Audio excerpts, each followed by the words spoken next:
So this is my fifth tip on reading the Bible, and that is read it in community. Humans were created to be in partnership. We see that in the Bible in the way that we're made, male and female. That's, I guess, the most fundamental and basic thing you can say about humanity.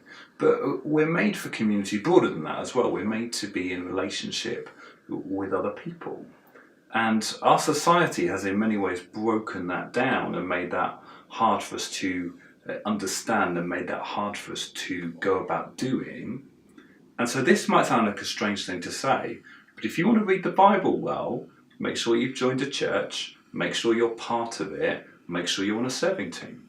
That will make it easier for you. Part of the reason that's the case is that others help us to read ourselves. The Bible's a mirror that shows us our own heart, that allows us to see how God sees us and allows us to see what God would say about the situations we find ourselves in. But sometimes we need someone else to angle that mirror right so that we catch all the detail. And that's what other people do for us. They help to point the Bible at us in a way that allows us to see what we're really like. Discipleship is a communal task. That's because others will have questions that you've not thought about. Others will have different perspectives on what you've read in the Bible that would not have occurred to you. And as you talk to each other and hear each other's questions and talk them out, you'll find that some other people have answers to the questions that you have. You're able to answer some of the questions that other people have. And together you'll find questions that you'll need to figure out. And you'll need to go back to the Bible and search it and see what it says. You will find that you have questions you can't answer without help. And to apply the Bible to ourselves, we need other people.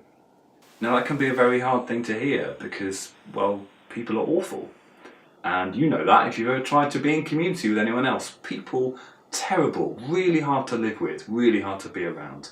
Here's the thing we always forget, you're probably worse. So persevere. Work through the difficult bits, work around the sharp edges of the people that you find yourself put with by God in the local church that you're part of, and read the Bible together. And finally, make sure that you're listening regularly to preaching in the local community that you're part of.